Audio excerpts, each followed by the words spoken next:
Hello ladies and gentlemen, welcome to my first tutorial in a long time, and it's going on a requested effect, just a little simple one, and we're going to show you how to do it. So, right after the shot you're going to notice a little ripple effect, and that's exactly what we're going to be creating. And if you didn't catch it, you'll catch it later on in this tutorial. So, let's just get to it nonetheless. First things first, we're going to want to create a layer, new adjustment layer, and we're going to want to find caustics. And I'm practically learning this with you. I've only tried it once, so bear with me. But we're going to change the surface opacity to 0. We're going to change the lighting to 0 so we don't get that stupid little white tint. And we'll leave it at that for now. Next, we're going to go to layer, new solid, and we're going to bust out some radio waves. Simple as that. Put it on. So if you notice, there's only one, and that's exactly what we want. So we're going to keyframe the frequency, go forward a frame, and just click 0. And I forgot to do this, but we're just going to do a quick little sync as the way he did it, just to keep the flow, everything. So you're going to want to go to the shot and use Twixt or not Twitch.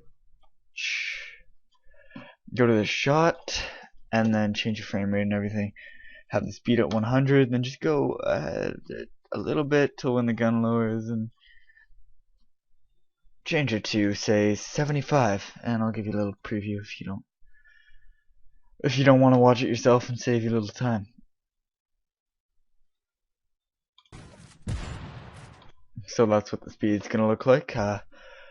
Not too shabby. So next we're gonna want to edit our radio wave. Change the start width to 60 and the end width to as large as it can go, 100. Color to white. I'll show you why after. And then that's good enough for now. We're just gonna pre-compose it, move all attributes, and open up enable time remapping. We'll go to generally where the end is here. Just gotta wait till we see it off the screen. You can find that for yourself. It's around 6 seconds, and we're gonna change it down to that length should be just perfect. So next we're gonna want to go to exactly where the shot is and just drag it to that, and that'll be our starting point. We'll give it a little render. See how we did.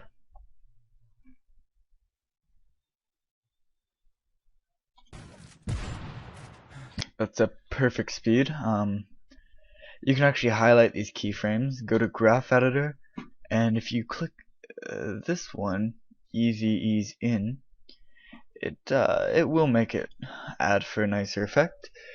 So next thing, we're gonna go back to voice crack, our caustics layer, and we are going to change the water surface to black solid 5 comp 1, or whatever your radio waves layer is.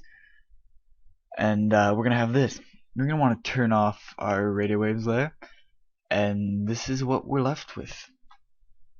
And that's the end of the tutorial. No, just kidding. That looks terribly ugly. So next we can just tweak the settings. I'm learning this with you. We're gonna go 0.1 for the wave height. Just bring out the smoothing. Whoops, not that much. Actually, let me.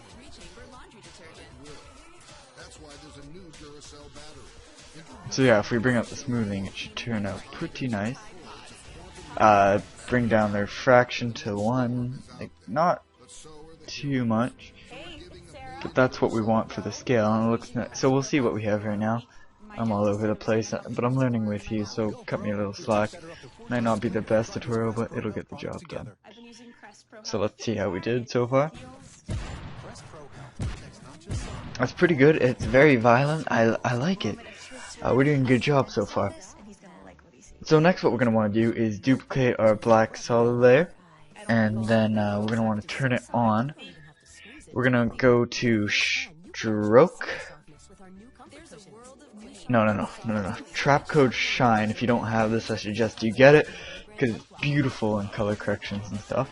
You're going to want to change it to add.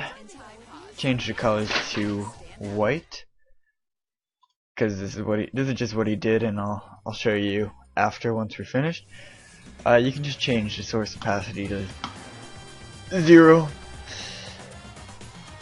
and then we'll change the shine opacity to 0 for now. And as we progress along, when we get to the end, change the ray length to like 1, shimmer, just a buttload of shimmer. Then we're going to want to change the shine opacity up to, well, we're going to get to the end here, and we'll change it to like 50. See how that looks.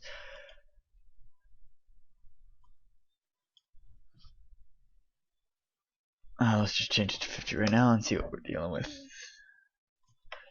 Yeah, so we can change it to 50. Actually, you know what? Change it to 100 because it'll be gone anyways. And this is basically what happened in the edit that Gumi did.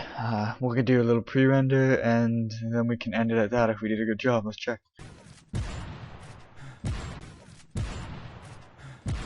And yeah, that's pretty much it. You can tweak the effect to your likings, but hope you enjoyed the tutorial. I hope it wasn't too painful to watch.